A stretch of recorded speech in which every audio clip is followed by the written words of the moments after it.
The Garden of Eden, our most enduring legend.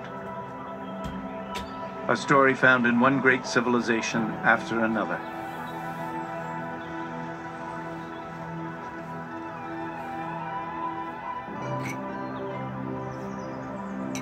A story of seduction, the wrath of God,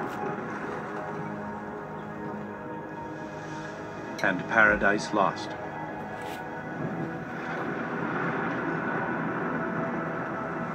But is it merely a fable? Is there evidence the great stories of the Bible might be true? Was there ever really such a place as Eden?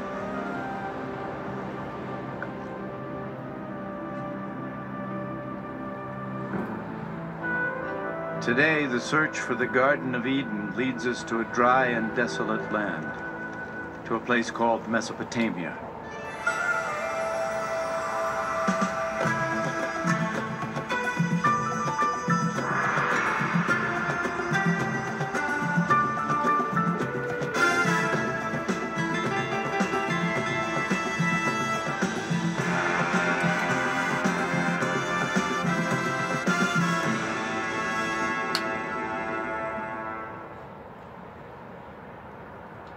This is the land where the first seeds of human civilization were sown.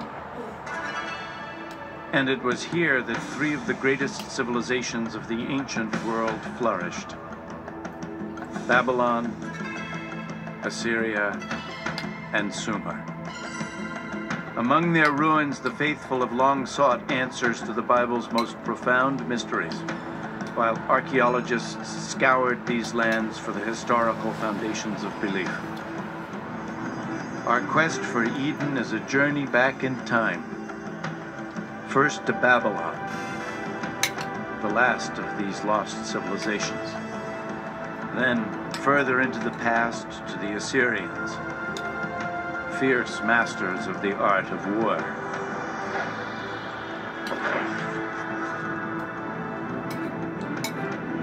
And finally, to a moment in the past so distant, only Eden could have preceded it.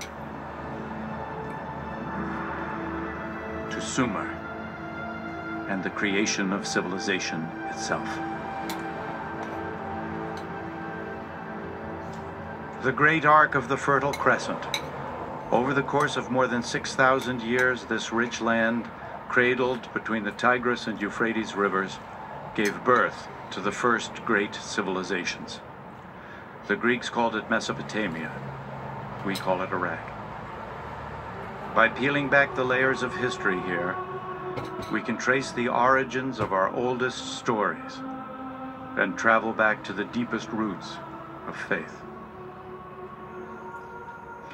Our journey begins on the western edge of Mesopotamia in Israel.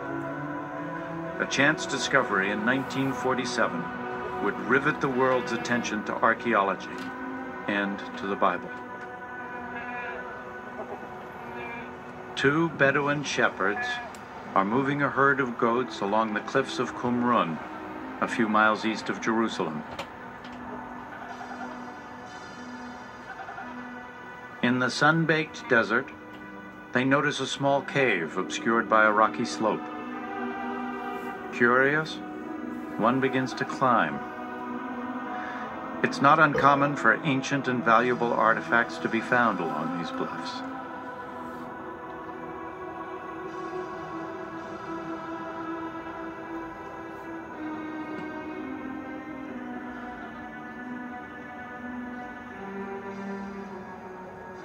Inside the cave, the shepherd discovers the wreckage of ancient pots, leather scroll fragments, and some papyrus sheets, all untouched since the time of Jesus. These writings by an obscure Jewish sect called the Essenes would come to be known throughout the world as the Dead Sea Scrolls. In surrounding caves, hundreds of ancient scrolls would eventually be unearthed. One of them would prove to be the earliest known version of the Old Testament, including the crucial first 5 books, known to the Jews as the Torah. The Dead Sea Scrolls instantly became the focus of a tremendous international uproar as scholars and theologians fought over their ownership and their meaning. And the sensation was outstanding. This was described as one of the most outstanding archaeological finds anywhere. So they are very precious to the Jews because they are Jewish. They come from a very crucial period in Jewish history. They are very precious to the Christians because they are contemporaneous with John the Baptist and Jesus and so on. So they have nothing to do with the Jewish people. This has nothing to do with Paul and Christian writing. Paul was a general in the Roman army. He eventually sided with the Romans and wrote for the Romans. This has everything to do with our ancestors who stayed pure, who stayed with the traditions of our ancestors. Nothing to do with Jewish people. Very informative, but beyond that, we have a great emotional attachment to this library. The Bible has always been a book read from 2 points of view, the sacred and the historical. A traditional Torah is always written by hand. The words are read aloud as the scribe writes, so they become a living prayer, and each Torah is considered holy from the moment it is written. But the historical accuracy of the Bible has never been so easily confirmed. It's an effort that continues to this day. Some of the books of the Bible are excellent historical books. As a matter of fact, the earliest historical books that we have. And quite accurate, because we have cross-references from other sources, and they are found to be most very precise.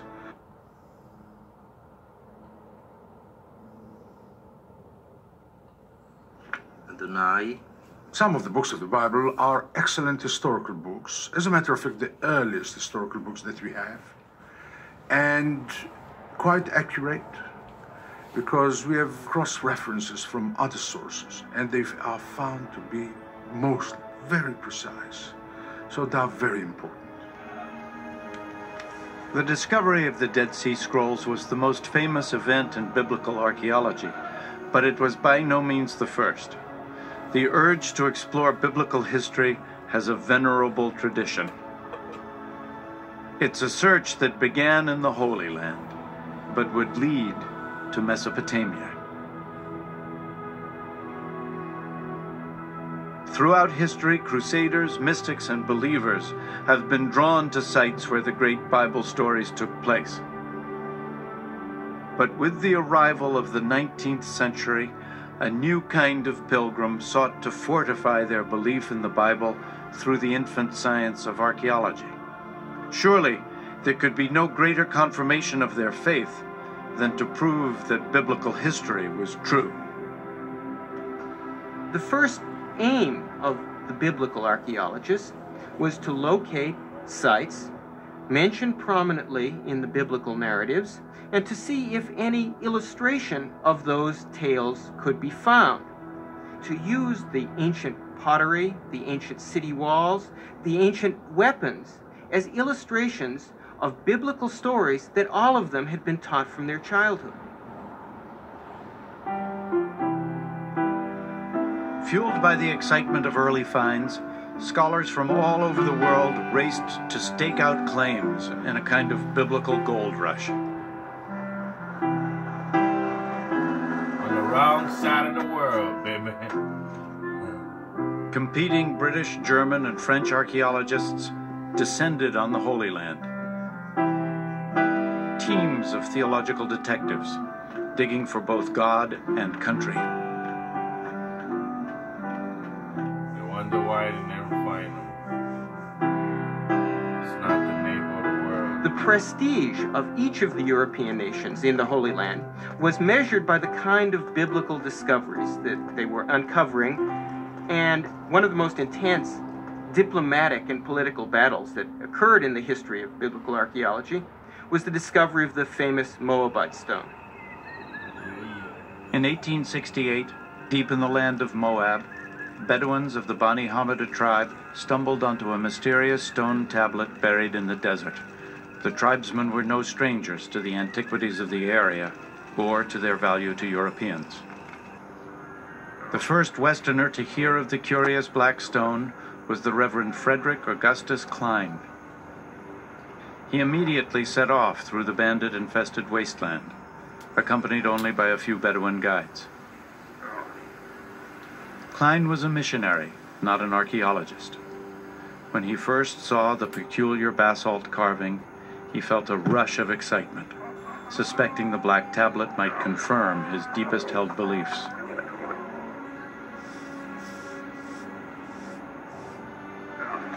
He examined the stone and made a rough impression of the inscription. It was in a language Klein didn't recognize. Back in Jerusalem, he sought help deciphering the stone. As news of the find began to spread, the streets and bazaars buzzed with rumors of a great discovery. The writing on the stone proved to be a Moabite king's account of a battle also described in the Bible.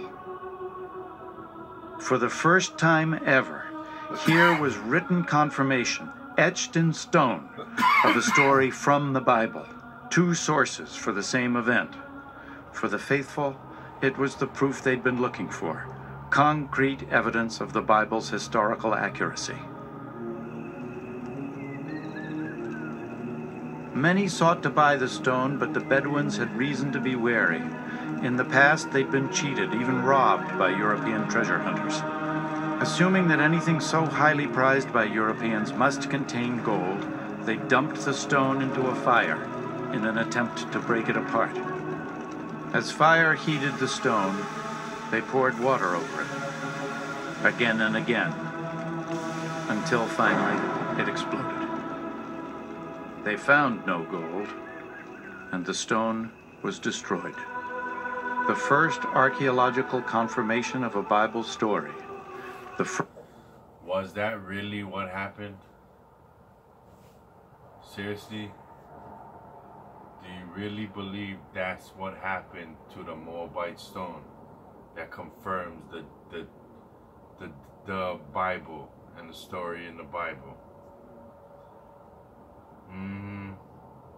First corroborating evidence ever found in the Holy Land.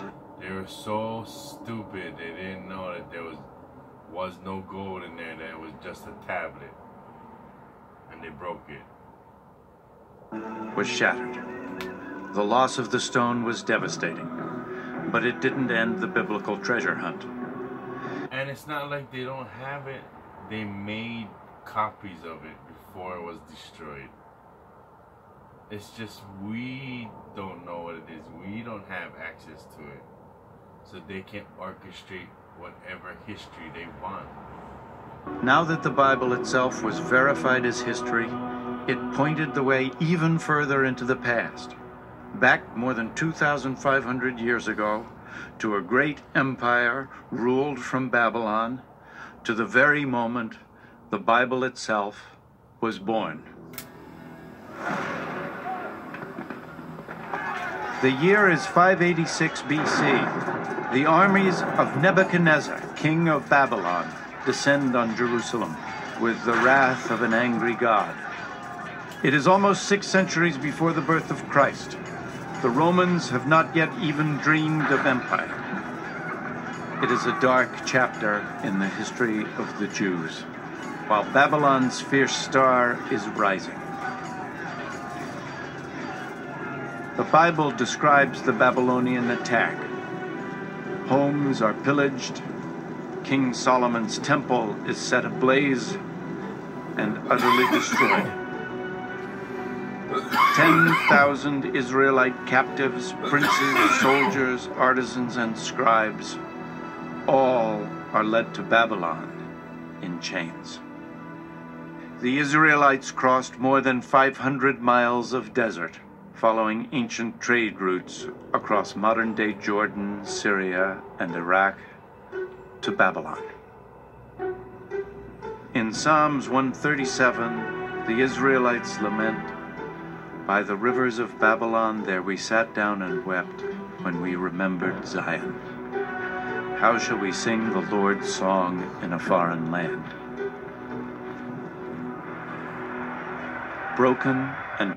Do you hear what they just said? Let me rewind that for you.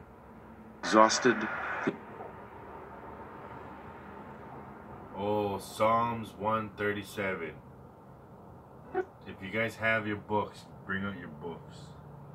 Psalms 137.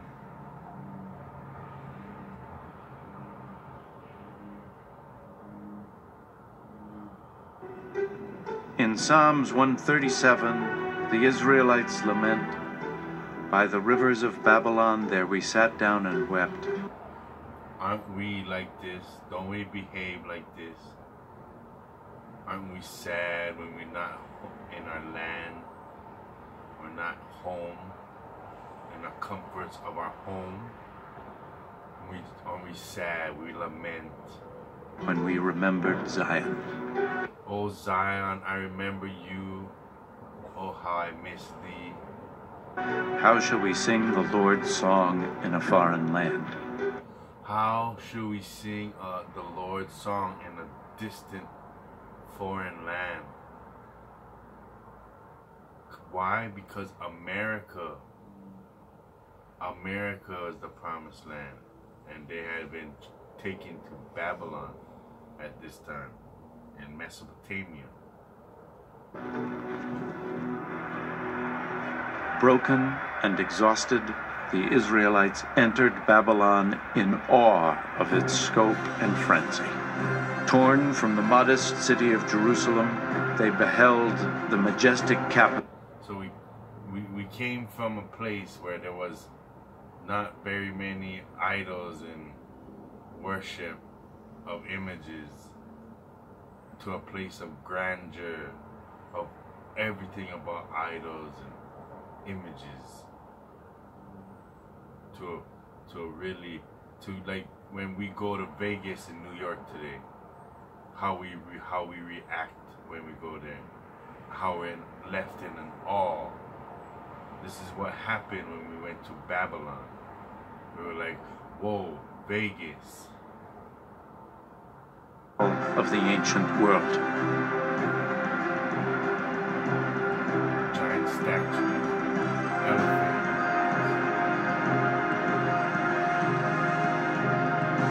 But somehow, the Israelites managed to do more than sing the Lord's song in this foreign land. They also wrote it down. If you look at any piece of world religion, You see how everywhere we went was all about the words of the Creator. Everywhere. and then you write it down, you're formalizing it. You're immediately setting down a text which people can criticize or can say, this is the truth, everything else is wrong. That, I think, is the biggest effect of writing down the Bible or the Old Testament. Today, the reconstructed walls surrounding Babylon are stamped with the name Saddam Hussein. But once the bricks bore another name, King Nebuchadnezzar. This was a land of many gods and pagan idols, an unlikely birthplace for one of the world's most sacred texts. Yet Babylon's great diversity You see the lion? You see our ancestors, the lion kings? The lions? The thing they don't want to tell you is that the Sumerians are our ancestors. And what we don't realize is the place we call Babylon was once Ur, before it was Chaldees. And in the different parts of history, it was ruled by different people. What we don't understand is the land that we live in today wasn't always occupied by the people living there today. So when we talk about civilizations, when we talk about specific time periods, these are pertaining to different people groups living in the regions. Okay? When we're talking about the Sumerians, they're the ancestors of the Afro full-bearded people. Did the perfect climate. And they come into this cosmopolitan environment. Even the most educated among them and literate among them were being bombarded with direct contact with other people. And I mean other people. And you know how The Israelites found themselves in a melting. You know how we are when we're around other nations. We're very friendly. So we were talking. We were intrigued. Some of us might have started to participate because we get along with everybody. Pot of different races and languages, conflicting gods and alien demons. Isn't that what we do today? Many languages, many religions. And what did they say here? What? Languages, conflicting gods and alien demons. And alien demons, isn't that exactly what we do today? Many gods conflicting. We have alien theory, ancient aliens with demons, all of these different things. The more things change, the more things stay the same. What city is this, the book of Revelation would ask, clothed in purple and scarlet and decked with gold and pearls? The habitation of devils and the hold of every foul spirit. Isn't that how we behave today? It's all about women, sex, drugs, and money. Shower me with trinkets. You know what I mean? Let's have orgies. Let's do this. Oh, we're gods. We start running around with this mentality. Babylon the Great, mother of harlots and the abominations of the earth. But among all the abominations, even perhaps because of them, this was where the Bible first became a book. Threatened by an... You seeing what they're doing here? They talk about this great ancient city of our ancestors. And they take one of the wickedest time of that region and they show you that as if that's all it was.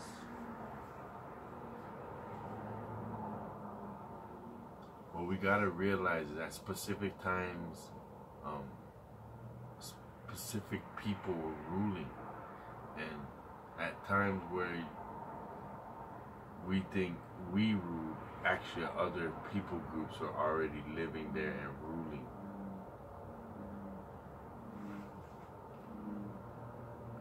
Overwhelming new culture, Hebrew scribes were desperate to preserve and solidify Jewish identity. Over 3 generations of captivity, the scribes unified Israel's oral tradition, new writings, and sacred texts into a single manuscript. The Bible was born. Fortunately for them, the Babylonians were pretty liberal.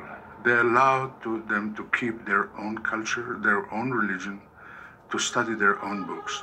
This is what preserved the Bible to this very day.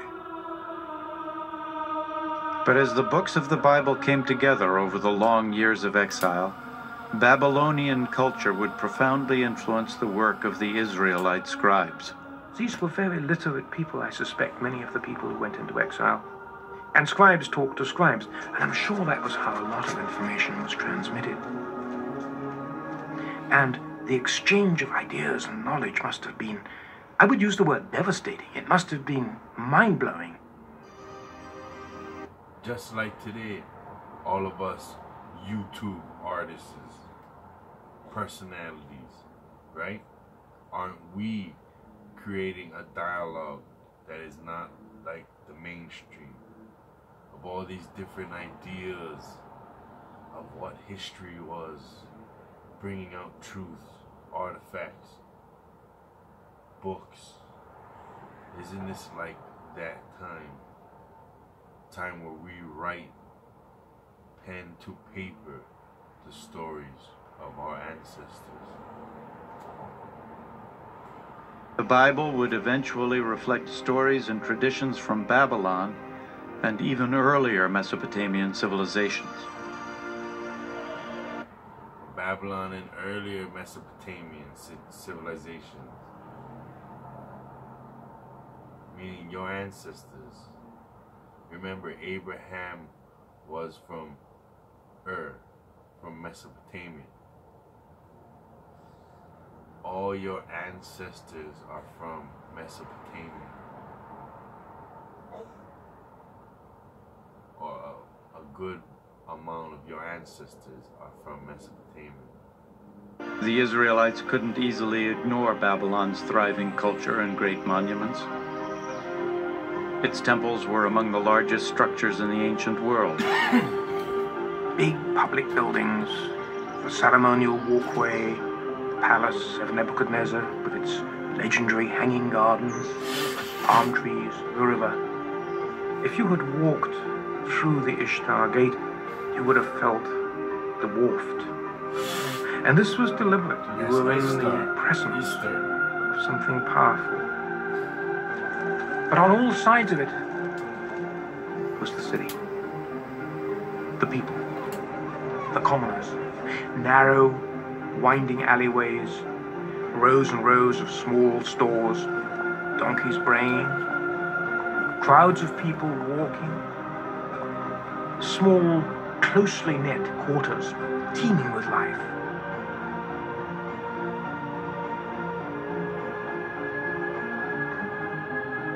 And it was here, the Bible tells us, that one of antiquity's most extraordinary monuments soared into the sky, the Tower of Babel. And it doesn't it say in the mysteries of the Mexican pyramid how they went back and forth from Palamchivam, the great Tower of Babel, from Mesopotamia to America. Doesn't the time period where they journey consistent with ocean voyaging from Mesopotamia to South America? We must understand that not everything is allegory, and a lot of things exist.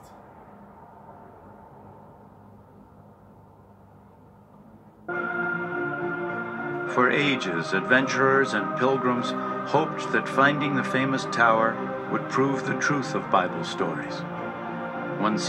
What they don't realize too is that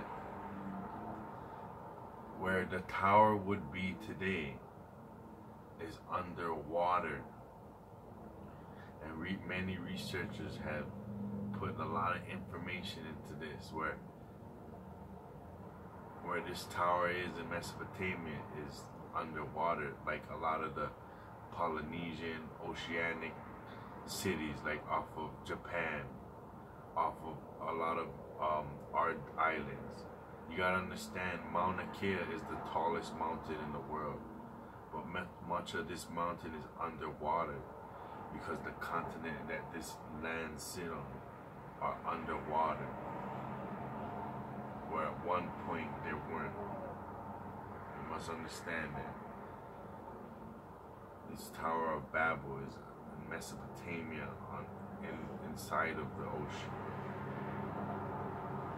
Who failed would write, "No man durst go near to the tower, for it is all desert and full of dragons and great serpents, and full of diverse venomous beasts."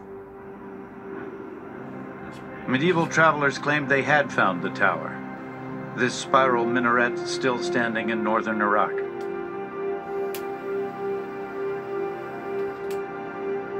But they were wrong.